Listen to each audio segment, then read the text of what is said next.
المالتيزو احلى حاجة حلوة ممكن تاكلوها في حياتكم. هتجيبي صينية كده وتحطيها على الطباخة، وتجيبي شوية بسكوت، وتجيبي طبق محطوط فيه حليب. لبن لا، لازم هي الوصفة دي ما بتتعملش الا بالحليب.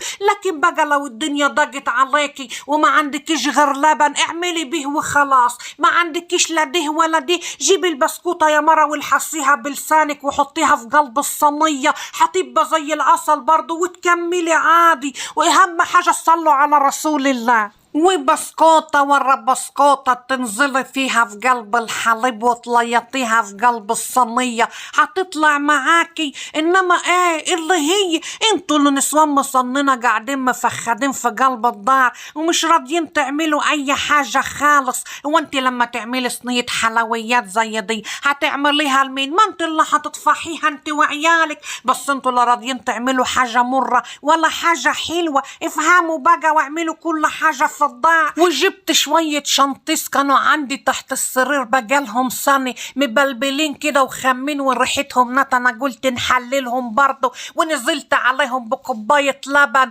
عشان خاطرها نضربهم بالمضرب برضو كده لحد ما يدوني القوام المناسب. اول ما يتقل معاكي كده ويصب ويلب يبقى خلاص كده ايه تقولي اسطب على طول عشان خاطر نشوفه هنعمله به ايه. امال ايه لازم كده. وجبت الفرومة الصغيرة ديت ونزلت بعودين بسكوت لمبازو في قلبها كده برضو عشان خاطر نفرمهم كده لحد ما يبقوا بودرة كده وناعمين وريحتهم تهف علي. امال ايه عشان الوصفة تبقى مية مية. ونزلت بقى واتكيت على راس الفرامة كده عشان خاطر يتخلطوا وديهم بقوا بودرة وبقوا زي العسل اهو. ونزلت بقى على الكريمة كده هو بحبة اللون كده هو عشان خاطر نفرمهم تاني في قلب بعض فيدوني الحاجة اللي انا عايزاها. لازم الشغل يبقى مظبوط. امال ايه مش هتبقي تعبانة وعاملاها في قلب الدار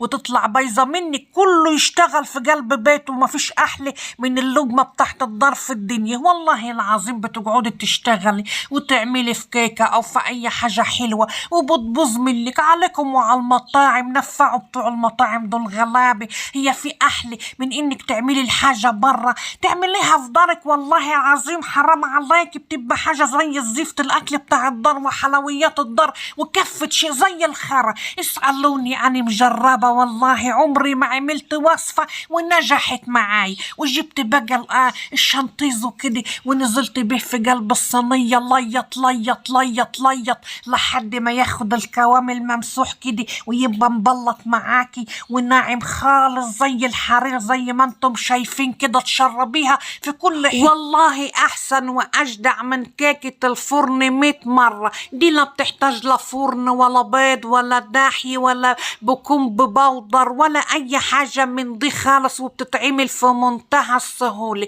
زمان كنا نقعدوا نجيبوا مكونات ونخلطوها في قلب بعضها وتطلع الصينية زي الزفت على دماغنا. عندكم امي كانت تخبطنا صينية كيكة بالبرتقال كلها تفلي من جوا ومعجونة، نيجوا نخرطوها من النص تبقى زي الروبة بالظبط. وامي كانت تبقى فرحانة بيها وتقول لنا ايه رأيكم؟ نقولوا لها يا سلام يما على الحلاوة، وننزلوا في قلب الصينية بحنكنا نهبشوا فيه. امي كانت تقول كفاية بالراحة شوية، هاتوا طبق يا بيت، وتيجي غرفة حتة للجيران كده عشان توريهم شطارتها برضه. والله الجيران كانوا يشوفوها يقولوا ما فيه بعد كده. الولية تقول لي خدي يا بنت امك اللي عاملة الحلاوة ديت، نقول لها ايوه. تقولي طب قولي لها ان انا هنجيب لها المكونات وتعمل لنا صينية. امي تفرح جو تقول لي هات الحاجات وتعمل لها صينية تطلع اسود من بتاعتنا 100 مرة. وكانوا يبقوا فرحانين بيها فرحة الدنيا. زمان الناس لا كانت بتشوف حلويات ولا كانوا بيشوفوا فرح. انا واخواتي كنا نبقوا فرحانين فرحة الدنيا بامي، ونقعدوا نلحسوا في ضوافر رجليها ونقول لها يما انتي ما حدش بيعرف يعمل الحلويات زيك ابدا. وكنا في ساعات نفسنا نفسنا تهفنا وعايزين ناكلوها بالشوكولاتة، نقولوا لأمي. أمي طبعا لا عندها شوكولاتة ولا نيلة، تيجي سحبة قرص جلة ومسيحاها على النار وفرداه في نصها، نقعدوا ناكلوا من حلاوتها طول الليل، نفضلوا نصوتوا، والأكلة كانت بتبقى زي العسل والحاجة كانت بسيطة غير دلوقتي خالص. وصينية الملطيزو طالعة زي القمر اهي، حد يعرف يعملها زي؟ أهم حاجة تكتروا من بزل المعيز دي عشان خاطر يبقى شكلها وطعمها يضيف في حنكم دوب. يا سلام، سلم على الريحة والطعم. وتطلعي بقى خرطة كده هو بالراحة عشان ما تتفرفتش منكم. الله، ما هي لازم برضو تبقى متماسكة كده وانت بتطلعيها عشان اللي تديله خرطة تتصدي نفسه عن الدنيا وما فيه. شايفين المنظر والشكل؟ حاجة بتضيف البوج وزي العسل.